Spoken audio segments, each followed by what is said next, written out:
That is the reason their lives are very shallow and pathetic. उनकी जिंदगियां खराब और उनकी जिंदगियों में कोई गहराई नहीं दिखती हमें।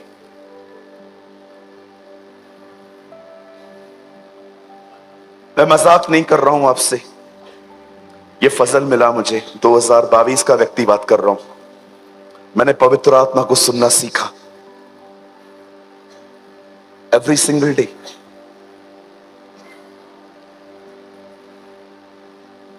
उससे खूबसूरत कोई संबंध नहीं है, उससे महान कोई संबंध नहीं है इस दुनिया में।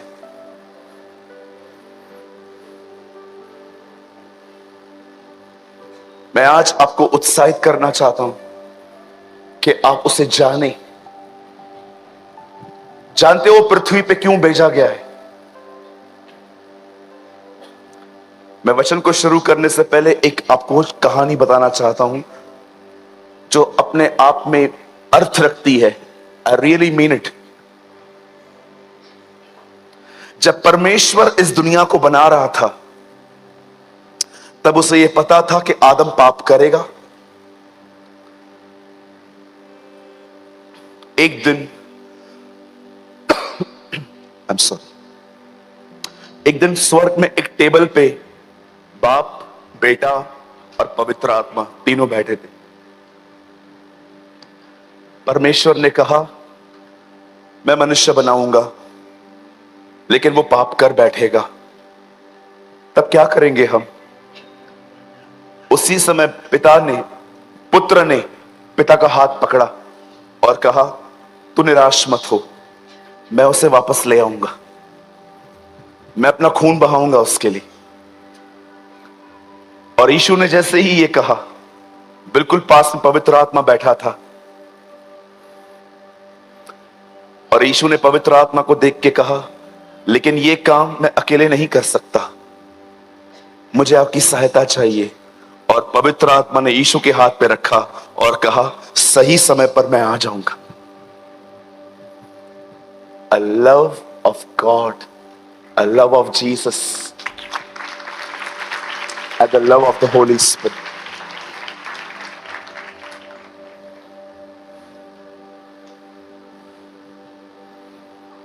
कुछ लोग कहते हैं पिता ही सब कुछ है, कुछ लोग कहते हैं बेटा ही सब कुछ है, लेकिन बाइबल बताती है वो इक्वल है। आपने देखा दरियाए यरदन पे क्या हुआ? जब यीशु यरदन पे बपतिस्मा ले रहा था, तब वो पानी में खड़ा था। ऊपर से आवाज आई, यह मेरा प्रिय पुत्र है जिससे मैं अति प्रसन्न हूं। और ऊपर से कबूतर के समान पवित्र आत्मा उतरा। क्या आपने देखा? बाप, बेटा, पवित्र आत्मा एक साथ, एक साथ, वो एक हैं। आप उन्हें अलग नहीं कर सकते। आप चाहे कितने भी सिद्धांत बना लें, वो एक हैं। भले ही उनके कार्य अलग अलग हैं, फिर भी वो एक है। आज की शाम जानिए और पहचानिए कि वो आपको क्यों मिला है। तैयार हैं आप सब? मेरे साथ बाइबल खोलें।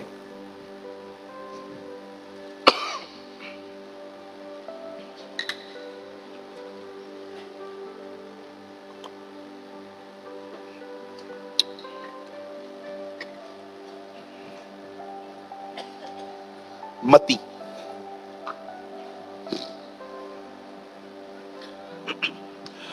Open with me the gospel of Matthew. मती रचित सुसमाचार मेरे साथ खोलें। अगर आप बाइबल नहीं लाए हैं, फिर ऐसा न करें, हमेशा अपनी बाइबल साथ लाएं। और कोई भी व्यक्ति मोबाइल में बाइबल नहीं पढ़ेगा। अगर उनके पास नहीं है, प्लीज आप उन्हें दिखाइए, लेकिन कोई भी मोबाइल में बाइबल न पढ़े।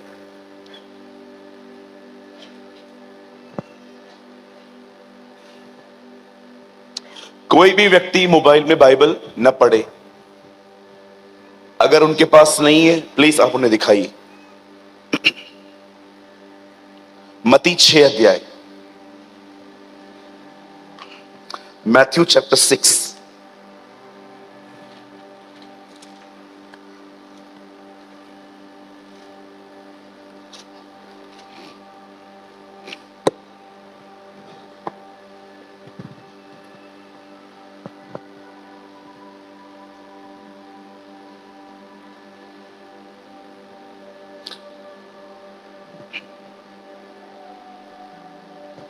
मैं आपके लिए एक वचन पढ़ रहा हूं, 6 अध्याय का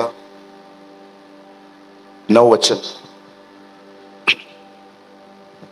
तुम इस रीति से प्रार्थना किया करो, हे हमारे पिता, तू जो स्वर्ग में है, तेरा नाम पवित्र माना जाए। मैं 3 गिनूंगा, आप में से हर एक को अपनी अपनी बाइबल में यह रिपीट करना है। ओके, 1 2 3।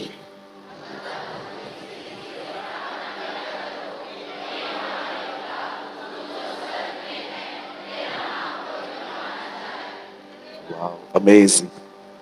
आइए, मैं चाहता हूं अब आप सब सामने देखें।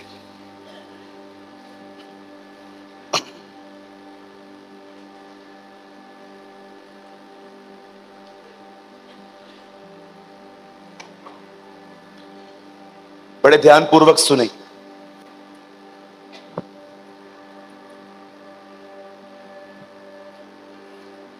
मैं एक व्यक्ति की स्टेटमेंट से इस सभा की शुरुआत कर रहा हूं।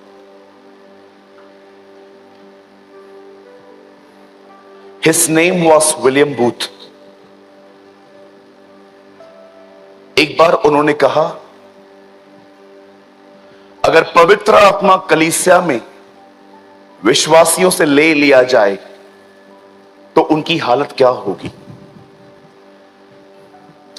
किसी ने कहा हमें दुष्ट आत्माएं पकड़ लेंगी,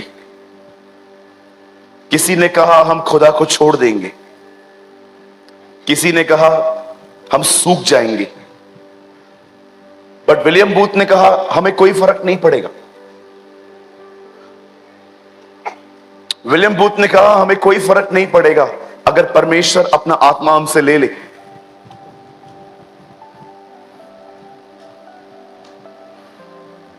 उसके बाद उन्होंने कुछ एक ऐसी लाइन कही जो पूर्ण सत्य है आज की जनरेशन के साथ भी। उन्होंने कहा हमें इसीलिए फर्क नहीं पड़ेगा क्योंकि हम पवित्र आत्मा पे निर्भर ही कहां रहते हैं।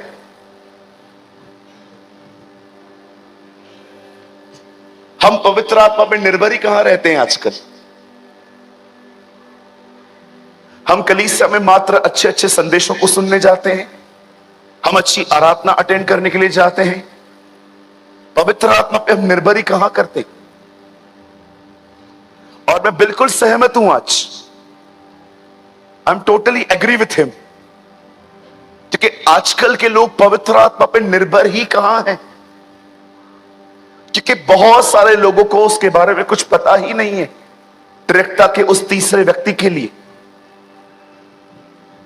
कुछ साल पहले मैं ये वचन पढ़ रहा था। इस वचन में इस तरह लिखा है, यीशु ने कहा जब तुम प्रार्थना करते हो, उसे 3 प्रार्थना निवेदन दिए हमें, 3 प्रेयर रिक्वेस्ट। एक, उसका राज्य आए, दूसरा उसकी इच्छा पूरी हो, और तीसरा उसका नाम पवित्र ठहरे। 3 प्रेयर रिक्वेस्ट्स ऑफ जीसस। यीशु ने कहा जब तुम प्रार्थना करते हो तो इन 3 चीजों के लिए प्रार्थना करो। एक चीज के परमेश्वर का राज्य आए। परमेश्वर के राज्य का अर्थ क्या है? What is the meaning of kingdom of God? याद रखिए, परमेश्वर ने आदम को पहले नहीं निकाला, आदम ने उसे निकाला। परमेश्वर की आज्ञा न मानकर उसने उसे निकाला वहां पर, और उसके बाद परमेश्वर और वो अलग हो गए। और जब यीशु नए नियम में आता है तो आज का प्रचारक कहता है पश्चाताप करो ताकि तुम स्वर्ग जा सको। आज देखिए बहुत सारे प्रचारक भाई कहते हैं पश्चाताप करो ताकि तुम स्वर्ग जा सको, जबकि आपको बाइबल में एक सिंगल स्टेटमेंट भी ये नहीं मिलेगी। यीशु ने कभी नहीं कहा पश्चाताप करो ताकि तुम स्वर्ग जा सको। उसने कहा पश्चाताप करो क्योंकि परमेश्वर का राज्य निकट है। वो ये कह रहा था तुम्हें पश्चाताप करना चाहिए ताकि वो परमेश्वर जो तुमको छोड़कर चला गया है और तुमने भी उसे छोड़ दिया है, तुम्हें अपने पापों से मन फिराना चाहिए ताकि वो परमेश्वर एक बार फिर से तुम्हारे अंदर आके तुम्हारे अंदर राज्य कर सके।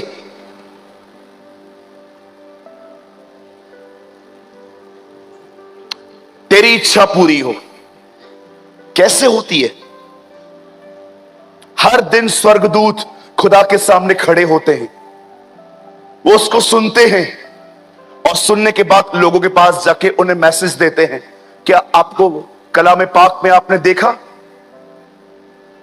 जिब्राइल एक मैसेंजर है, जिब्राइल एक संदेश देने वाला है।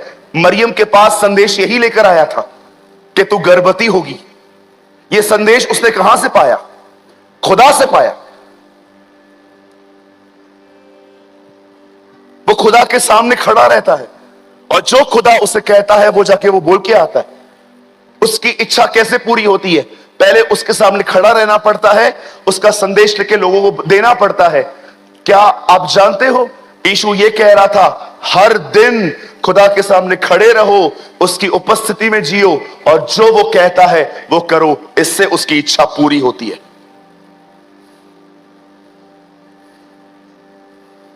तेरा नाम पवित्र माना जाए। मैं ये बताना चाहता हूं, मैं बहुत कंफ्यूज था सालों तक। मैंने इंग्लिश बाइबल पढ़ी, मैंने हिब्रू पढ़ी, मैंने ग्रीक पढ़ी, मैंने सब पढ़ा। कभी कभी मुझे लगता था प्रिंटिंग में कुछ प्रॉब्लम हुई है। वो परमेश्वर जो पवित्र है वो ऐसा पवित्र है कि हर दिन स्वर्गदूत उसके सामने खड़े होकर ये नहीं कहते प्रेम प्रेम प्रेम, दयालु दयालु दयालु, वो ये शब्द नहीं कहते, लेकिन वो हर दिन कहते हैं पवित्र पवित्र पवित्र। Wait wait wait wait, I just want to explain you something. वो पवित्र है, फिर क्यों यीशु कहता है प्रार्थना करो कि उसका नाम पवित्र ठहरे? कभी आपके अंदर बाइबल को पढ़ते समय इस वचन के प्रति कभी सवाल उठा है कि ये कैसी दुआ करवा रहा है प्रभु? वो परमेश्वर जो अनादिकाल से अनंत काल तक पवित्र है, उसके लिए क्यों ये कहा जा रहा है? यीशु कह रहा है उसका बेटा कि जब कभी तुम प्रार्थना करो तो 3 दुआएं करो, उसका राज्य आए, उसकी इच्छा पूरी हो और उसका नाम पवित्र ठहरे।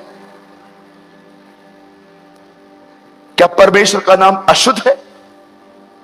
क्या परमेश्वर का नाम अनक्लीन है? You need to understand this. आपको यह समझने की आवश्यकता है आज। याद रखिए, जब यीशु इस धरती पर आए, जितना वो 5 साल में पवित्र था उतना ही वो 30 साल में भी पवित्र था। उसकी पवित्रता हर दिन बढ़ती नहीं गई जैसे हमारी बढ़ती है। हम सब पापी जन्मे, जब हमने ईमानदारी से अपने पाप स्वीकार किए तब खुदा ने हमें बदला, लेकिन यीशु के साथ कभी ऐसा नहीं हुआ। आप जानते हो जब परमेश्वर की दया एक व्यक्ति पर आती है तो उसने जो कुछ पाप किए थे वो माफ किए जाते हैं, और जब अनुग्रह आता है तो इसीलिए आता है जो पाप मैंने किए मैं वो फिर से न करूं। दया हमेशा पास से नाता कर रखती है और अनुग्रह सदैव भविष्य से नाता रखता है। इसीलिए आप पौल की हर पत्री के अंदर इस तरह पढ़ोगे कि परमेश्वर का अनुग्रह और उसकी दया तुम पर होती रहे, ताकि तुम्हारा पास माफ हो सके और तुम फ्यूचर में वो गलतियां फिर से न कर सको। मैं हैरान होता हूं जब मैं इन वचनों को पढ़ता हूं। मैं कोई अपनी बड़ाई नहीं कर रहा। आपको लगता होगा मैं बाइबल बहुत पढ़ता हूं, आप गलत हैं। मैं बाइबल बहुत कम पढ़ता हूं। पर पढ़ी हुई बातों के बारे में बहुत सोचता हूं। इसे हिंदी में कहते हैं मनन करना, इंग्लिश में कहते हैं मेडिटेट करना। मैं कोई शास्त्री नहीं हूं कि मैं सारा दिन बाइबल लिख के, मैंने जितनी बाइबल पढ़ी पहले के दिनों में बहुत पढ़ी, पर अब जो मैंने पढ़ा है मैं उसके बारे में विचार करता हूं कि ये जो लाइन लिखी है ये क्यों लिखी गई है। अगर आप बाइबल पढ़ते हैं और पढ़ी हुई बात के बारे में सोचते नहीं है, you are wasting your time. आप अपने समय की बर्बादी कर रहे हैं, क्योंकि हो ही नहीं सकता कि वो पढ़ने से समझ में आए। नहीं तो आज बहुत लोग समझ जाते, उसे पढ़ने के बाद सोचना पड़ता है। एक दिन मैं एक वचन पढ़ रहा था जिसमें लिखा हुआ था, यीशु पतरस, याकूब और यूहन्ना को लेके पहाड़ पे गया, और वहां पर जाने के बाद वहां पर वो लोग देखते हैं कि वहां पर एलिया और मूसा प्रभु यीशु मसीह से आमने सामने मिलने आए थे। पतरस कहता है, क्या मैं 3 तंबू बनाऊं आप लोगों के आराम के लिए, एक आपके लिए, एक मूसा के लिए, एक एलिया के लिए। मेरा एक सवाल है यहां, पतरस की उम्र 35 साल तक नहीं है और ये नबी 1000 साल पहले आए थे। पतरस ने कैसे पहचाना कि ये एलिया है, ये मूसा? इतने सारे नबी हैं, ये दोनों ही क्यों मिलने आए? जब आप परमेश्वर के वचन को पढ़ते हो तो आपके सवाल निकलने चाहिए। अगर आपके सवाल नहीं निकलते तो यह साफ है आप बाइबल नहीं नॉवेल पढ़ रहे हो। मैंने एक दिन खुदा से कहा, खुदा इन दोनों को कैसे पता चला कि ये एलिया और मूसा है? प्रभु ने मुझे कहा, क्या तूने वहां देखा, वहां एक बादल है, वो बादल पवित्र आत्मा का प्रतीक है। पतरस पर इसीलिए प्रकट हुआ क्योंकि वहां पवित्र आत्मा था। तब मैं ये बात जान गया, जब एक व्यक्ति प्रभु की उपस्थिति में चले तो वो हजारों साल वाली पहली वाली बातें जान सकता है। एलिया और मूसा ही क्यों आए प्रभु? तब मुझे पता चला मूसा मरा है, एलिया जिंदा है, और बीच में यीशु खड़ा है। वो जीवित और मरे दोनों का परमेश्वर है। You will see the amazing things जब आपको पवित्र आत्मा सिखाए। एक मर गया है, एक जीवित है, वो दोनों का खुदा है। जो हमसे पहले मरे हैं वो उनका भी खुदा है, जो जीवित है वो उनका भी खुदा है। इसीलिए पौल कई जगहों पे कहता है, वही जीवित और मरे हुओं का न्याय करेगा। आप जानते हैं क्यों यीशु ने हमें यह कहा, Whenever you pray, जब भी तुम दुआ करो तो तुम ये कहो, उसका नाम पवित्र ठहरे। आज से बहुत साल पहले कलाम पाक में लिखा है, बाइबल में लिखा है, एक व्यक्ति था, उसने 2 शादियां की। एक का नाम था लिया, दूसरे का नाम था राहेल। इन दोनों औरतों से और कुछ और इसे 12 बच्चे पैदा हुए और सब बेटे थे। बहुत सारे लोग कहते हैं याकूब के 12 बच्चे थे, पर मैं आपको बताना चाहता हूं यह एक कमजोर थियोलॉजी है। बहुत लोग ये नहीं जानते कि याकूब की एक बेटी भी थी जिसका नाम था दीना। बहुत लोग उस लड़की को नहीं जानते। याकूब की एक बेटी थी जिसका नाम था दीना। हर नेम वॉज दीना। एक दिन याकूब जो था, आपको पता है याकूब नाम का अर्थ क्या है? बोलिए पास वाले को, याकूब नाम का अर्थ है 420। बोलिए बोलिए। हाँ, बहुत हद तक हमारी तरह ये भी। याकूब नाम का अर्थ है 420। अब कुछ लोग कहते हैं भैया 420 क्या होता है? हमारे इंडियन पैनल में बहुत सारे गुनाहों की सजा 420 में आती है। याकूब नाम का एक और अर्थ है, चुपचाप से दे दो नहीं तो छीन लूंगा। यह भी उसके नाम का अर्थ है, ग्रैबर। कितने लोग हैं यहां पर जो छीनते रहते हैं? हाँ, पास्टर बनाओ मुझे, नहीं बनाओगे मैं चर्च नहीं आऊंगा, आज वर्शिप मैं करूंगा, नहीं दोगे तो मैं चर्च नहीं आऊंगा। अरे तू आज निकल।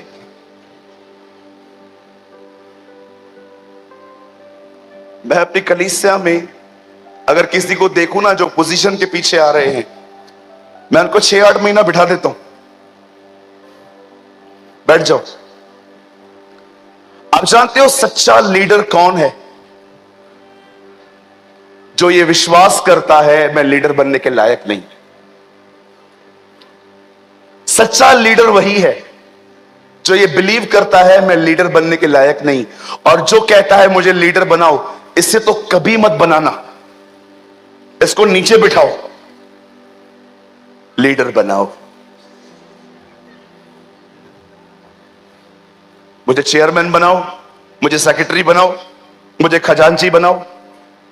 तू बाहर खड़ा रहे, जो लोग जूते नीचे रखते हैं उसको उठा के ऊपर रख। जो व्यक्ति सेवक नहीं है उसे कभी प्रधान नहीं बनाना चाहिए। ये मैं नहीं, ये कलाम पाक कहता है। जो व्यक्ति सेवक नहीं है उस व्यक्ति को कभी प्रधान बनने का हक नहीं है। यीशु ने कहा परोसने वाला बड़ा कि खाने वाला बड़ा? उसे कहा गया खाने वाला बड़ा। यीशु ने कहा पर देखो मैं तुम्हारे बीच में परोसने वाला बना।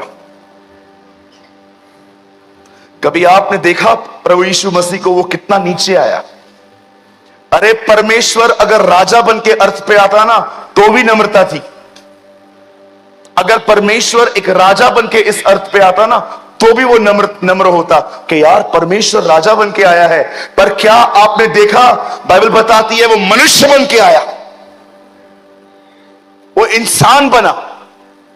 और इंसान तो छोड़ो, इंसान में तो जन्मा, इंसान बनने के बाद उसने डिसाइड किया वो सेवक बनेगा। और सेवक बनते बनते देखा उसने अपनी जिंदगी का आखिरी दिन अपने चेलों के पैर धोने में बिताया।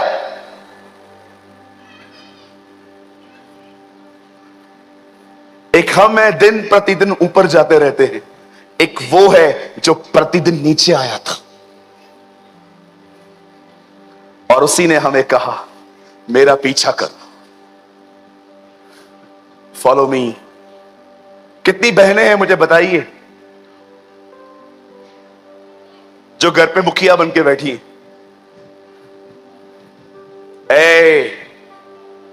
मेरे से पूछा क्या? आवाज तो देख अपनी। आपने देखा है कभी कभी बहुत सारी औरतें घर पे मुखिया बनने की कोशिश करती हैं, या बहुत सारे भाई जो हैं घर पे बहुत चाहते हैं कि हर चीज उनसे पूछी जाए। मैं आपसे पूछना चाहता हूं, क्या आप एक सेवक हैं? याकूब नाम का अर्थ है एक ग्रैबर, एक चोर, एक झपटने वाला। और मैं आपको सच बताता हूं, जैसा उसका नाम था वैसे उसके काम भी थे। आप पढ़ के देखिए, आपको कहां पर भी वो सीधा नहीं दिखाई देगा। अपने बाप को मूर्ख बनाया, भाई को मूर्ख बनाया, मामा को मूर्ख बनाया। मामा से मिलने गया, उससे अपने भाई के घर में चीटिंग्स की। इसकी मां ने बोला जा मामा के पास जा। इसका मामा इससे बड़ा चीटर लाबान। मेरी तो कभी कभी दुआ होती है कुछ लोग को देख के, प्रभु इनकी जिंदगी में भी 2-3 लाबान बेच जो उनको सुधारे। आपने देखा लाबान ने क्या किया?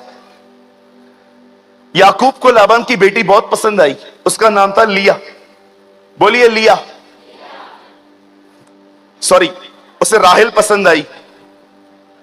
राहेल को पसंद करने के बाद वो अपने मामा को बोलता है मुझे आपकी लड़की चाहिए। भाइयों कभी गलती मत करना, ये लड़की के लिए 7 साल। इसके मामा ने कहा मेरी लड़की चाहिए, हां 7 साल मजदूरी कर। और उसने की। तू कभी मत करना भाई, 7 साल नौकरी कर, अपनी कार लेना से अच्छा। मैं तो 1 मिनट ना बिताऊं लड़की के लिए मेहनत।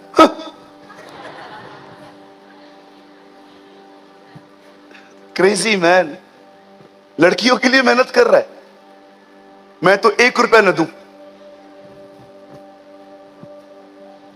इसका मामा भी देखो कितना शाना है, 7 साल उससे काम करवाया है। 7 साल के बाद बाइबल में पहली बार यह शादी रात को हुई। आप पढ़ सकते हैं, यह पहली मैरिज थी जो रात को हुई। उसे लड़की दी गई इतने मोटे घूंघट में। शादी हो गई। सुबह उठा, इसे पता चला यह राहेल नहीं लिया है। इसे कहते हैं दिखा के हॉलीवुड दिया बॉलीवुड।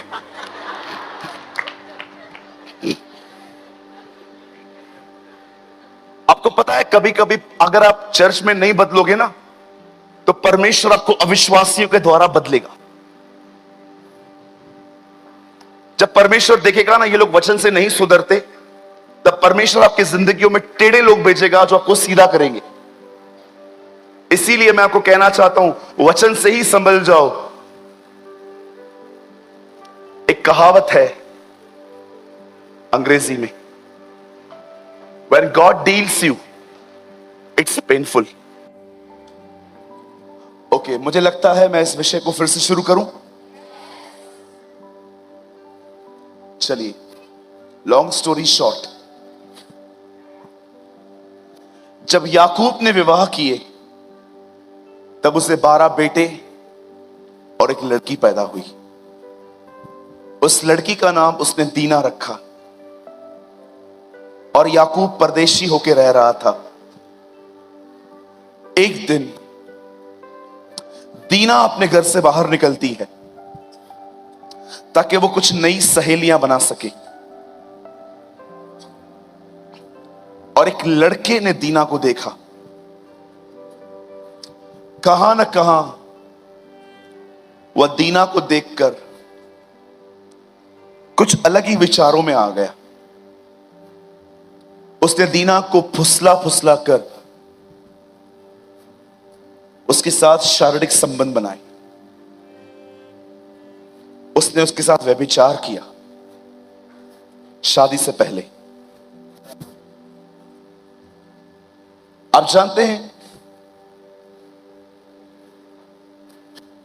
जब ये बात दीना के भाइयों को पता चली, ये सारी चीजें शादी के बाद होती हैं, आपको पता है, लेकिन उसने ये सब पहले कर दिया। जब याकूब के भाइयों को यह बात पता चली तो उन्हें बड़ा गुस्सा आया और उन्होंने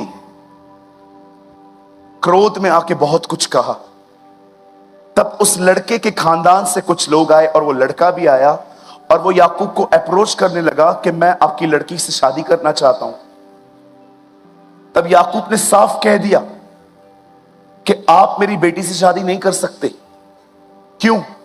क्योंकि आप और हम अलग हैं। हम वाचाओं के भागी हैं। हमारे परमेश्वर के साथ हमारी कुछ वाचाएं हैं। परमेश्वर ने पुराने नियम में कहा था इब्राहिम के खानदान के हर लड़के का खतना होगा। इंग्लिश में लिखा गया है I will print my covenant on their bodies. मैं अपनी वाचा उनके बदन पर रखूंगा। I will print my covenant on their bodies.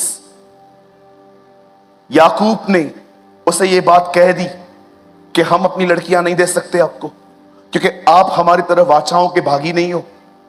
परमेश्वर हमें अलाउ नहीं करेगा।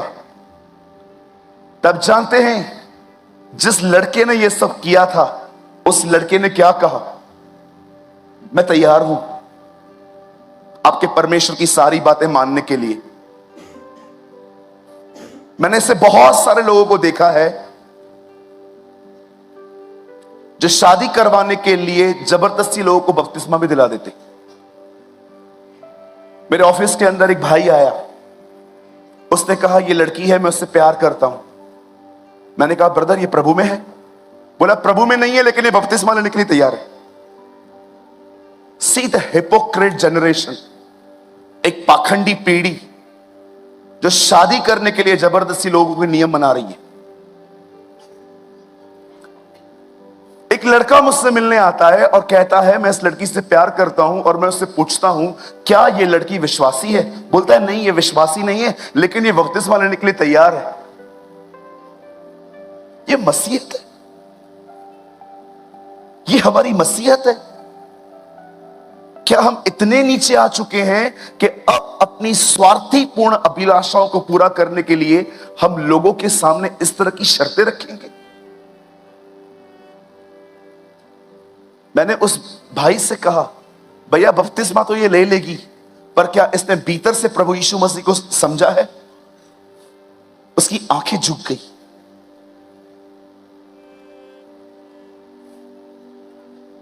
कभी ये गलती मत करना, कभी ये गुनाह मत करना कि एक व्यक्ति खुदा को जानता नहीं है, लेकिन आप उसे पसंद करते हो और आप उसे कन्विंस करते हो ओ आप भी प्रभु में आ जाओ, फिर हम एक करेंगे। बाइबल साफ कहती है विश्वासियों की शादी विश्वासियों से होनी चाहिए, अविश्वासियों से नहीं। असमान जुओं में न झूठो। असमान, ये एक समान है, असमान नहीं है। खुदा ने साफ कहा था जब भी तुम जब खेत में जाओ तो दोनों तरफ या तो गधे ले लो या दोनों तरफ बैल ले लो। एक तरफ गधा दूसरी तरफ बैल मत लो, क्योंकि ये इम्बैलेंस होगा। आप सोचिए आप प्रभु में हैं, हर दिन दुआ करते हैं, हर दिन वचन पढ़ते हैं, 7 दिन संगति करते हैं, लेकिन वो खुदा को नहीं जानते। आपको पता है आगे चल के कितनी प्रॉब्लम्स होती हैं लोगों को। Be alert. वो लड़का आके कहता है ओके मैं करूंगा दीना के साथ शादी, मैं खतना करवाने के लिए भी तैयार हूं, आई एम रेडी। और उन्होंने करवाया भी। इस बीच इसके भाइयों का क्रोध ठंडा नहीं हुआ था कि इसने हमारी बहन को अनक्लीन किया है, इसने हमारी बहन को फुसलाकर व्यभिचार किया है। इसके भाइयों ने मौका ढूंढा, हथियार निकाले और एक दिन घुस गए उनके गांव में, और गांव के गांव को खत्म कर दिया उन्होंने, सबको मार दिया, कुछ ही लोगों को छोड़ दिया खाली। जब यह बात याकूब को पता चलती है कि उसके बेटों ने बगैर उससे पूछे उन लोगों पे हमला किया है और मार दिया है, तब वो अपने बेटों को बुला के फटकार लगाता है। और जानते हो याकूब उन्हें फटकार में एक लाइन बोलता है। याकूब उन्हें कहता है क्या तुम जानते हो तुम्हारे इस कार्य की वजह से उस गांव के सारे लोग अब मुझसे नफरत कर रहे हैं। बड़ी अजीब बात लगी, जो लड़ाई में शामिल भी नहीं था अब उससे दुश्मनी है लोगों की। याकूब ने कुछ नहीं किया, उसे तो पता भी नहीं था कि उसके लड़के तलवारें और भाले लेकर उनको मारने गए हैं, अन्यथा वो रोकता उन्हें। किसी और ने किया, किसी और का नाम खराब हुआ। मेरे भाइयों मेरी बहनों, मैं आपसे एक बात पूछना चाहता हूं। जब आप लड़ाइयां करते हो, जब आप झगड़े करते हो घर में, जब आप प्रॉपर्टी की बातों पे लड़ते हो एक दूसरे के साथ, जब आप तंबाकू खाते हो, गुटखा खाते हो, जब आप अपने मोबाइल में गंदी चैट्स करते हो, मैं आपसे पूछना चाहता हूं किसका नाम अधिक खराब होता है, आपका कि खुदा का?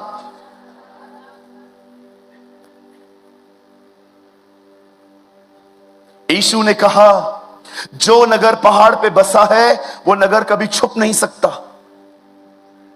हमेशा याद रखना, शैतान आपको कहेगा छुप कर पाप कर, लेकिन एक दिन ऐसा आएगा, ट्रस्ट मी, वो काम बाहर आएगा, वो प्रकट होगा।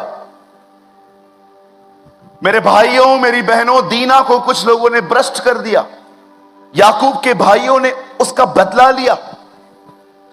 याकूब की कोई गलती भी नहीं थी, उसके बाद भी याकूब से वो लोग नफरत करने लग गए। जब मैं इस कहानी को पढ़ता हूं, इस सत्य घटना को पढ़ता हूं, तब मुझे कई बार परमेश्वर जानते क्या कहता है, देख याकूब था भी नहीं बीच में, तो भी उसका नाम खराब हुआ।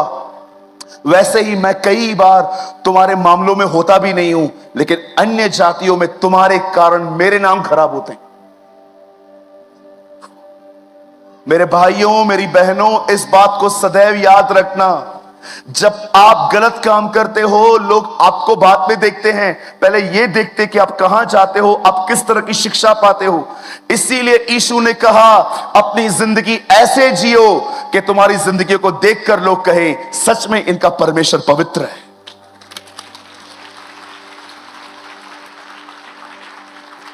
इस पृथ्वी पर विश्वासियों के कारण ही प्रभु का नाम अपवित्र ठहरता है, परंतु यह बात याद रखिएगा, इस अर्थ पे विश्वासियों के कारण ही उसका नाम पवित्र भी ठहरता है। आज मैं आपसे एक काउंटर क्वेश्चन पूछना चाहता हूं, आपके कारण परमेश्वर का नाम अपवित्र ठहर रहा है कि आपके कारण प्रभु का नाम पवित्र ठहर रहा है? सोचो। उसका नाम पवित्र ठहरे। याद रखिए, स्वर्ग में उसका नाम पवित्र है, लेकिन पृथ्वी पर उसका नाम पवित्र ठहरने के लिए एक विश्वासी को पवित्रता में जिंदगी जीनी पड़ती है। आज मैं आपसे पूछना चाहता हूं, क्या आपके बोलने के तरीकों को देखकर लोग कहते हैं सच में इनका परमेश्वर पवित्र परमेश्वर है, क्योंकि वो इनको पवित्रता में जीना सिखाता है?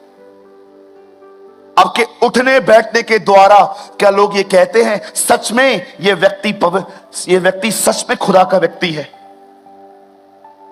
बाइबल बताती है, आज से बहुत साल पहले एक दुष्ट राजा का जन्म हुआ इजराइल में। उसका नाम अहाब था, उसकी वाइफ का नाम इजबिल था। यह परिवार इजराइल के ऊपर जादू टोना करता था, और इस परिवार को मारने के लिए, इस परिवार को नीचे करने के लिए परमेश्वर ने एलिया को खड़ा किया। उसका पूरा नाम था तिबशी एलिया।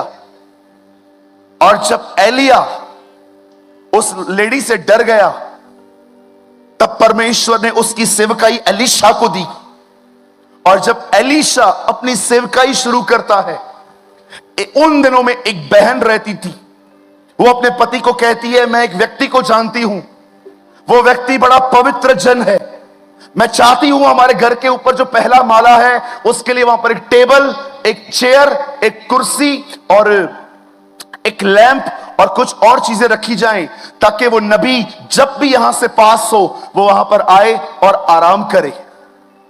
एलीशा हमारी तरह कोई प्रचारक नहीं था, एलीशा हमारी तरह कोई आधा पौना घंटा प्रीच करने वाला नहीं था। कैसे उस बहन ने जाना कि यह व्यक्ति परमेश्वर का पवित्र जन है? मेरे भाइयों मेरी बहनों, सदैव याद रखना, याद रखिए, सेवकाई यहां नहीं है,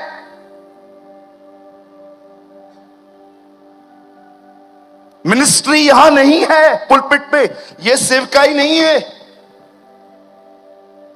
सेवकाई है यहां से निकलने के बाद आप लोगों से कैसा बर्ताव कर रहे हैं, दैट्स मिनिस्ट्री।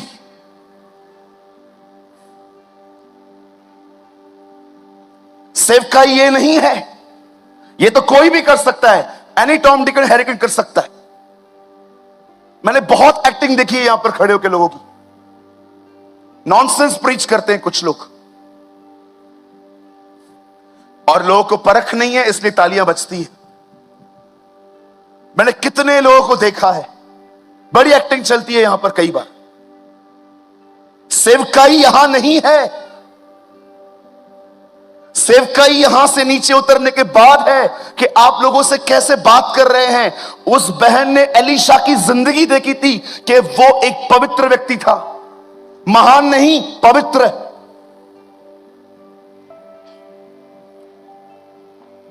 वो जानता था बहनों के साथ डिस्टेंस रखना चाहिए।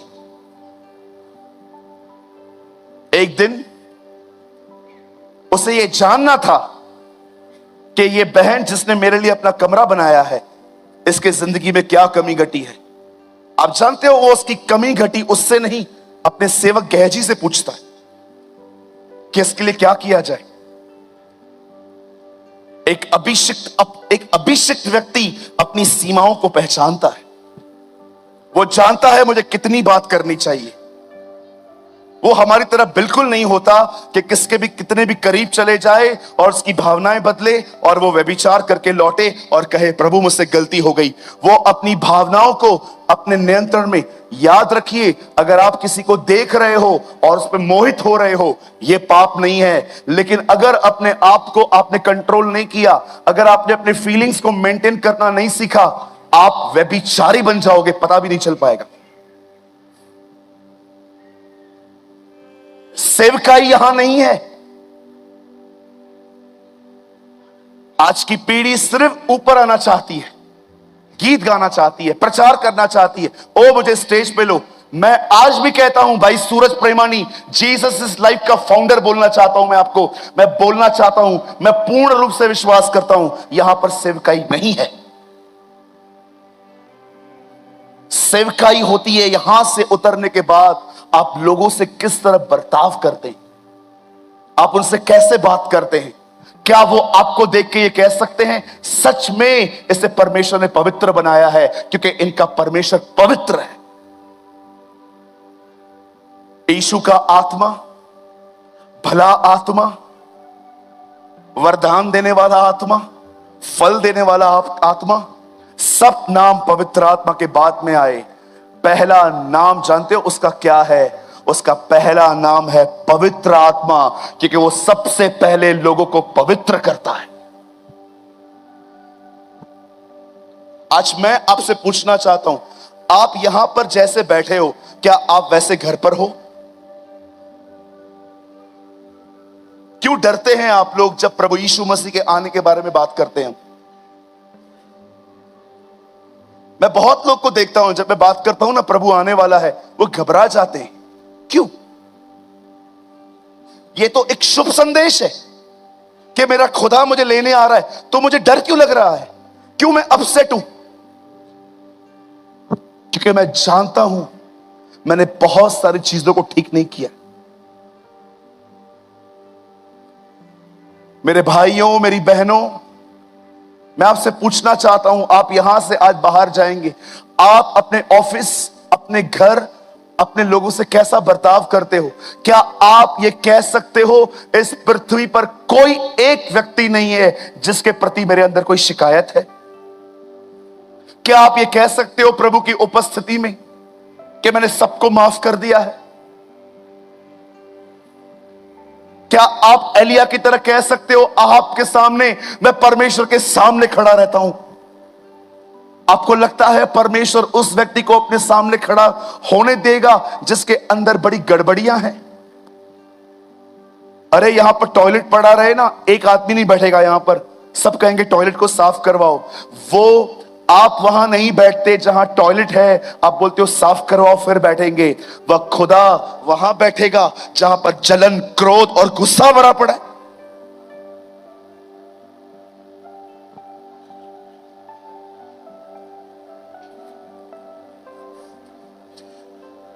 जानते हैं परमेश्वर का नाम पवित्र कैसे ठहरता है? जब आप पवित्र होते हो। और जानते हो आपको पवित्र कौन करता है? पवित्र आत्मा।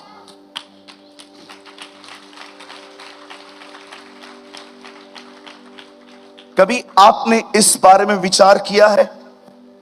लोग बॉम्ब बांध के पब्लिकली चले जाते हैं। 26/11 को मुंबई में एक हमला हुआ, कई सारे लोग मर गए। एक ही आदमी पकड़ा गया। आप सोचिए, उन्हें पता होता है ऑलरेडी कि जो जाएगा वो मरेगा। कौन है जो इतनी गंदी कुर्बानियों के लिए इन्हें तैयार करता है? कितनी बड़ी बात है ना। दुष्ट आत्मा एक व्यक्ति को पूरी तरह से दुष्ट बना लेता है, लेकिन पवित्र आत्मा आज विश्वासी को पवित्र नहीं कर पा रहा। दुष्ट आत्मा एक व्यक्ति को पूरी तरह से दुष्ट बना सकता है, लेकिन पवित्र आत्मा लोगों को आज पवित्र नहीं कर पाता। जानते हो क्यों? क्योंकि वो व्यक्ति दुष्ट आत्मा के प्रति 100% समर्पित है कि मुझे दुष्ट बना, लेकिन आज के विश्वासी पवित्र आत्मा के सामने 10% भी समर्पित नहीं है। इसीलिए प्रॉब्लम पवित्र आत्मा के साथ नहीं है, प्रॉब्लम हमारे साथ है। आपको पता है, जब एक व्यक्ति पवित्र आत्मा से भर जाता है तो उसकी जिंदगी में क्या होता है?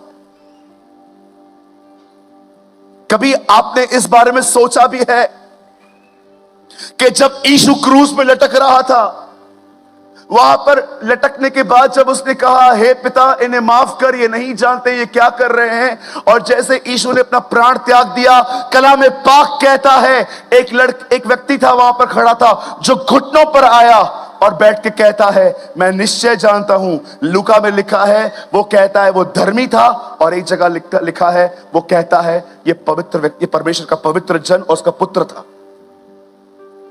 मैं प्रभु को कह रहा था, प्रभु आपने कोई प्रचार नहीं किया, और हो भी सकता है कि आपकी आवाज उस व्यक्ति तक नहीं पहुंची हो। यह व्यक्ति कैसे कन्विंस हुआ आपको देखकर कि आप परमेश्वर के बेटे हो? आप जानते हो, जब रोमी लोगों को मारते हैं तो पहले वो लकड़ी टांगते नहीं है, पहले वो लकड़ी जो है वो सुला देते हैं, उसके ऊपर आदमी को रखते हैं, उसके बाद दो लोग हाथ खींचते हैं और एक व्यक्ति कीला मारता है। जब भी लोगों के हाथ खींचे जाते हैं और उन पे कीले मारे जाते हैं, वो लोग इतना चिल्लाते हैं, गालियां देते हैं, ए छोड़ मुझे, गालियां श्राप सब देते हैं। उन्होंने, जानते हो, पहली बार एक ऐसे व्यक्ति को देखा जिसको वो मार रहे थे, और वो उन्हें श्राप नहीं दे रहा था, वो उन्हें गालियां नहीं दे रहा था, और उन्होंने पहली बार इतिहास में एक ऐसे व्यक्ति को देखा जिसको वो मार रहे थे, वो सह रहा था। आपको पता है किस व्यक्ति ने उसे बताया कि ये उसका बेटा है? उसके जीवन ने, उसके ज्ञान ने नहीं, उसकी जिंदगी ने। अरे दो शब्द क्या आपको कहे कोई, आज संबंध हिलने लगते हैं आपके, कलीसियाएं बदल देते हो आप। मैं इस चर्च में नहीं जाऊंगी, यहां के लोग अच्छे नहीं है, मैं उस कलीसिया में नहीं जाऊंगी, इस कलीसिया में पॉलिटिक्स है। तुम आत्मिक हो ना, तो तुम दूसरों को संभालो।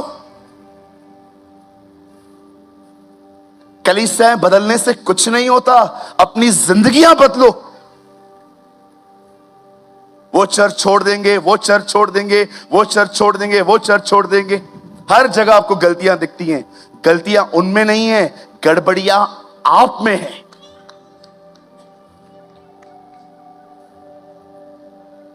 मैं आज के बाद चर्च नहीं आऊंगा, आपके लोग अच्छे नहीं है। कल क्यों? आज से मत आओ, निकलो, गो।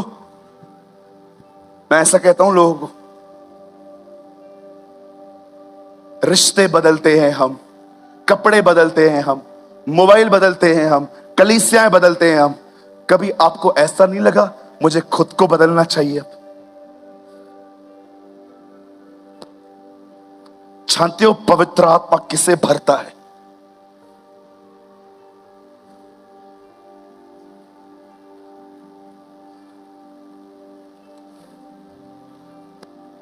जानना चाहते हैं?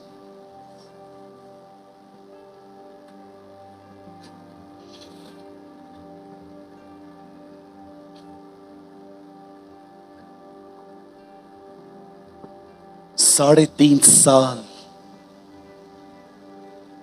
अपनी जिंदगी को दिखाने के बाद पर्व के अंतिम दिन वो खड़ा हुआ और उसने कहा, यदि कोई प्यासा है तो मुझ में से पिए। किस चीज का प्यासा? जो कोई मेरी तरह जीवन जीने का प्यासा है वो मेरे पास आए और मुझ में से पिए। आप जानते हो पवित्र आत्मा किन्हें भरता है? ये एक भेद है, ये एक रहस्य है।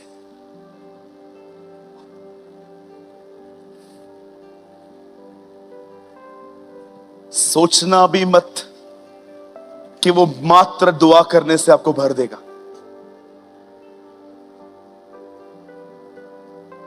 एक रात एक व्यक्ति के पास कुछ गेस्ट आते हैं, मेहमान आते हैं।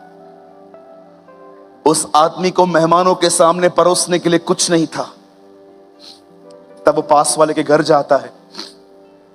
वो अपने बच्चों के साथ सोया हुआ था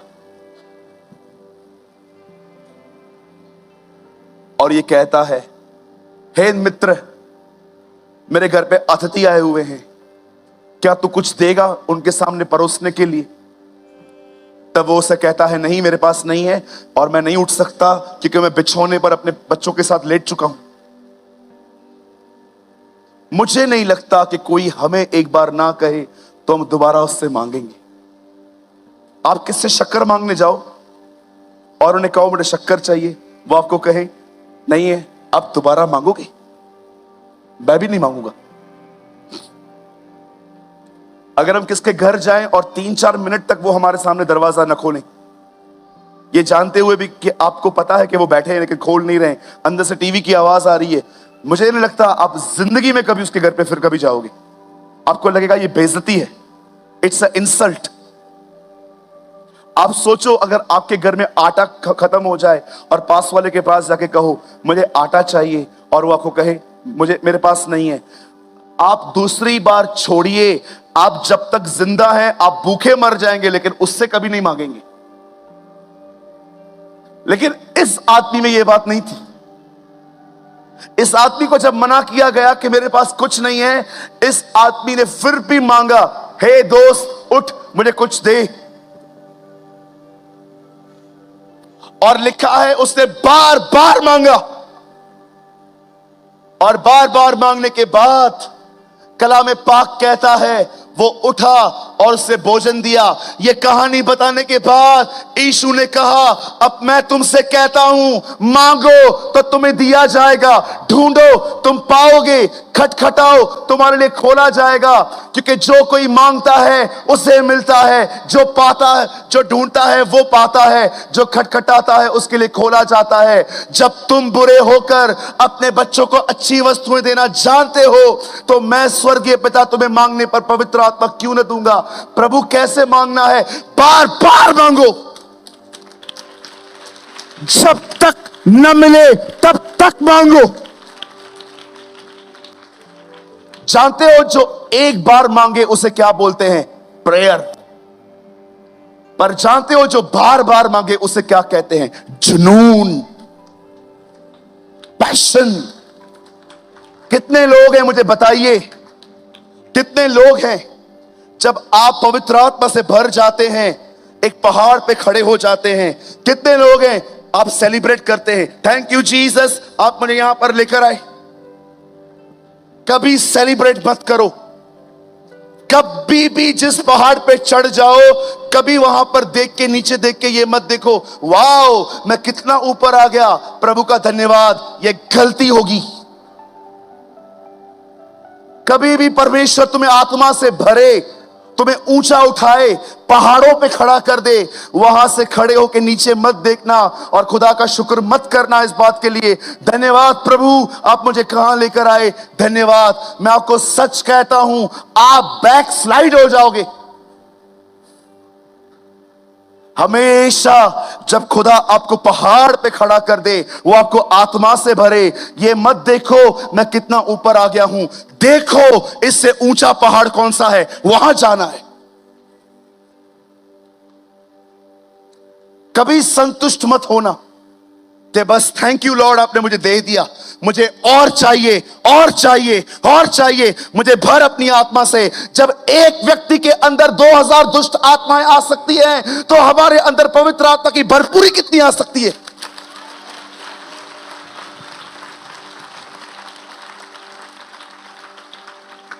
सवाल यह नहीं है खुदा के पास कितना है, सवाल यह है तू कितना संभाल सकता है। यीशु ने कहा परमेश्वर आत्मा नाप नाप के नहीं देता। मैं कभी पवित्र आत्मा से भर जाता हूं, मैं कभी खुदा को यह नहीं कहता हूं ओ प्रभु धन्यवाद आप मुझे इतना ऊपर लेकर आए, बस थैंक यू। मैं हमेशा उसे कहता हूं मैं संतुष्ट नहीं हूं, मुझे और भर और भर। कैथरीन कुलमैन कभी कभी प्रचार नहीं करती थी, जस्ट वो आती थी और लोग चंगे हो जाते थे। कभी कभी वो अपने मुंह से शब्द भी नहीं निकालती थी, जस्ट वो खड़ी होती थी और लोग घुटनों पे आकर रोते थे। मुंबई में एक सभा हुई, एक चंगाई सभा 2005 बीकेसी में। प्रचारक प्रचार करके चला गया, 3 दिन की सभा थी। अगले दिन एक औरत अपने बीमार पति को वहां ले आई उस ग्राउंड पे। तब उसे पता चला, वो हैदराबाद से थी, और उसे पता चला सभा पूरी हो चुकी है। उसने अपने बीमार पति को एम्बुलेंस से कहा चल घूम आते हैं वहां से। लोग कचरा साफ कर रहे थे। उसने किससे पूछा आज सभा नहीं है, बोला कल खत्म हो गई। उसके पति ने बताया ग्राउंड पे चलते चलते वो चंगा हो चुका था।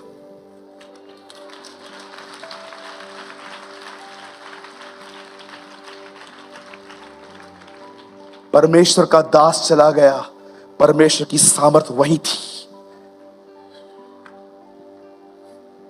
मैं आपसे पूछना चाहता हूं कितने लोग हैं प्रभु से आपसे आप जुनून, आपके पास जुनून है उसके लिए, जुनून समझते हैं।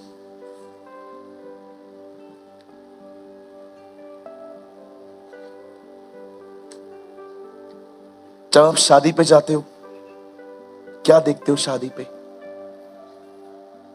कुछ लोग खाना देखते हैं, कुछ लोग दूल्हे को देखते हैं, कुछ लोग डेकोरेशन देखते हैं, कुछ लोग रिश्तेदारों से मिलते हैं। पर जब वो शादी पे गया, मरियम ने उससे कहा इनका दाखरस खत्म हो गया है। तब वो पहला शब्द कहता है हे महिला मेरा समय नहीं आया है। कौन सा समय? आप बिलीव कर सकते हैं शादी जैसे माहौल में उसे याद था कि उसका जन्म मरने के लिए हुआ है। इसे कहते हैं जुनून। वो जानता था वो क्यों पैदा हुआ है, मरने का जुनून।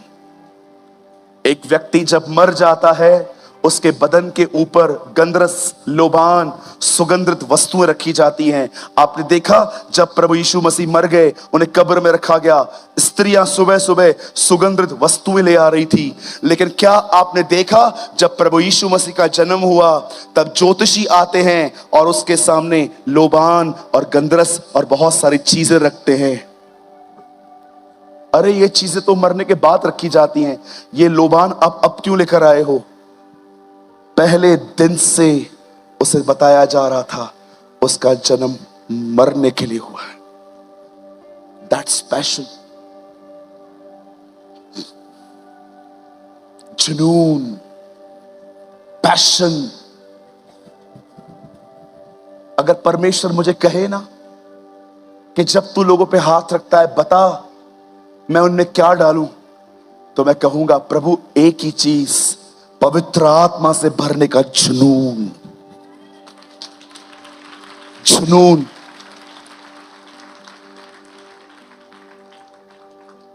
मरी हुई जिंदगियों से बाहर आओ।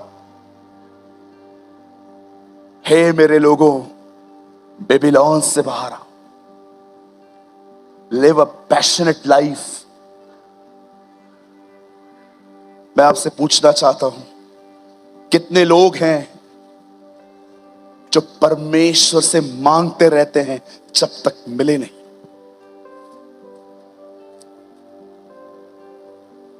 कुछ साल पहले अमेरिका में एक व्यक्ति प्रचार कर रहा था। उसके प्रचार से हजारों लोग चंगे हो रहे थे। एक लड़के ने उस सभा को अटेंड किया।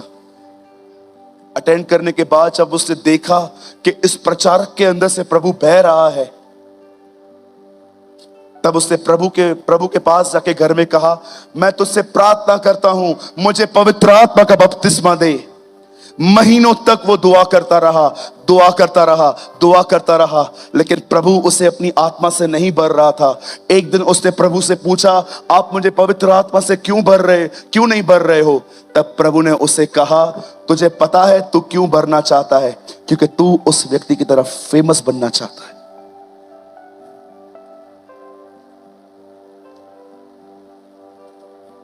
और उस लड़के ने अपनी भावनाएं बदली।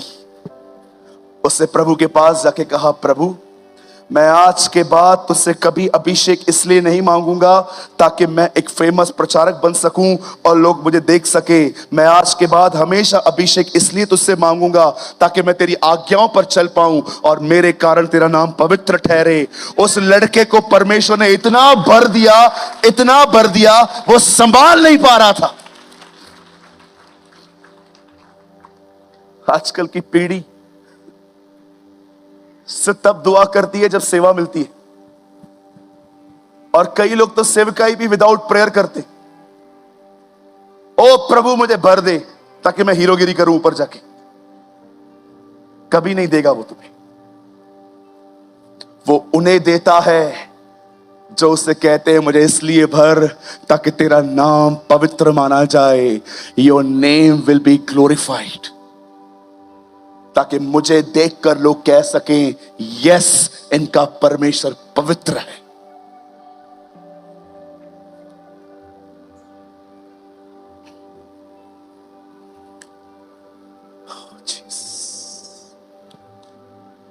I preach what I practice. मैं वो बता रहा हूं जिस पे मैं चलने की पूरी कोशिश करता हूं।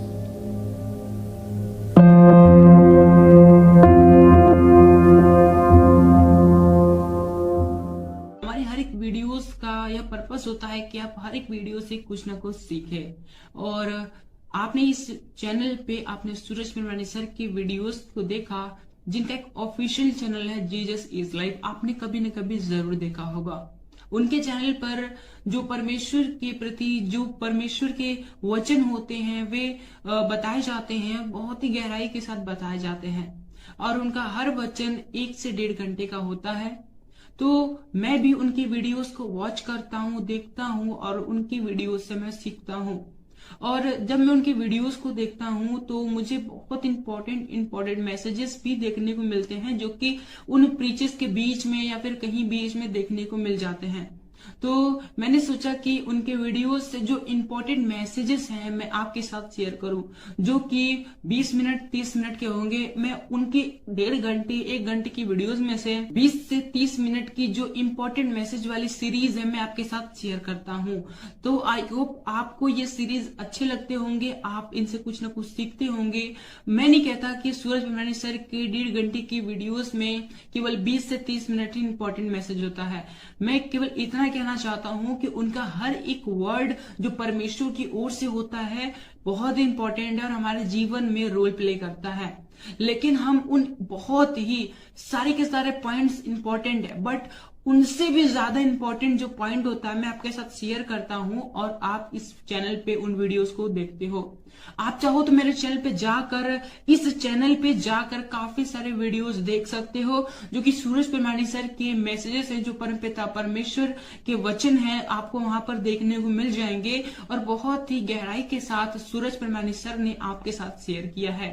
मेरी आशा है कि आप ये वीडियोस देखकर ब्लेस होते होंगे, क्योंकि इन वीडियोस पर इस चैनल पर काफी कुछ कमेंट्स आते हैं, जिसमें कुछ लोग कहते हैं, ज्यादा नहीं कहते, बस 1-2 लोग का मैसेज मुझे ऐसा देखने को मिला, वो ऐसा कमेंट करते हैं कि दूसरे के मैसेजेस को कॉपी क्यों करते हो और अपने अपने चैनल पे अपलोड करके उसे अपना बनाते हो, अपना कहते हो। तो मेरा उनको केवल यही रिप्लाई है, क्योंकि परमपिता परमेश्वर का वचन सभी के लिए है और हमारा काम है परमपिता परमेश्वर के वचनों का प्रसार करना और लोगों तक पहुंचाना, चाहे वो किसी के भी द्वारा कहे गए हो, चाहे वो किसी के द्वारा प्रचार किए गए हो। लेकिन हमें केवल इतना करना है कि हमें उन वचनों को, परमपिता परमेश्वर के जो वचन है, उन्हें लोगों तक पहुंचाना। केवल हमारा केवल यही उद्देश्य है कि परमपिता परमेश्वर का वचनों का किसी न किसी तरीके से प्रचार होना चाहिए।